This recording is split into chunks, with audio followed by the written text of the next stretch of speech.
জিয়ারতে বের হবেন। কোন বেদাত, এই সমস্ত তালবাহানার কথা, এগুলা গ্রামে গঞ্জে সুন্দর, গ্রামে গঞ্জে সুন্দর। এই সমস্ত বেদাতি কথাবার্তা শুনবেন না। আল্লাহর ওয়ালিরা, এটা নূরের এনার্জি, নূরের সেন্টার। এটা এনার্জি ঠিক করবে আপনাকে। যতক্ষণ দাঁড়িয়ে থাকবেন আপনি দেখবেন আপনার কল্প বাতেনের মধ্যে চার্জ হচ্ছে। আপনি এই দুই আন্দাজে নিজেকে যদি ইউজ টু করতে না পারেন, হ্যাবিচুয়েটেড করতে না পারেন, অভ্যস্ত হতে না পারেন, তাহলে দুনিয়ার যুদ্ধে আপনি হেরে যাবেন। দুনিয়ার যুদ্ধে আপনি হেরে যাবেন। বাচ্চাদেরকে প্রপার সময় দেন।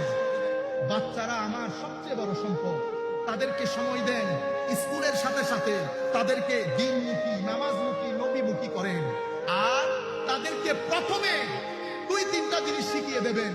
আল্লাহর মহব্বত, নবীর মহব্বত, আহলে বাইতের মহব্বত, সাহাবায়ে কেরামের মহব্বত, আউলিয়ায়ে কেরামের মহব্বত। আমি কি বলেছি? আল্লাহ, রসুল, আহলে বাইত রসুল, সাহাবায়ে কেরাম, আউলিয়ায়ে কেরাম। এই 5টা জিনিস 1 বছর সময় নিয়ে যদি শিখাইতে পারেন, গ্যারান্টির সাথে বলছি, এই ছেলে ধ্বংসের অতল তলেও যদি তলিয়ে যায়, সেখান থেকে সে ফেরত আসবে। সেখান থেকে সে ফেরত আসবে। কেন? মহব্বত আজিজ জিনিস, এটা মানুষকে ধ্বংস হইতে দেয় না।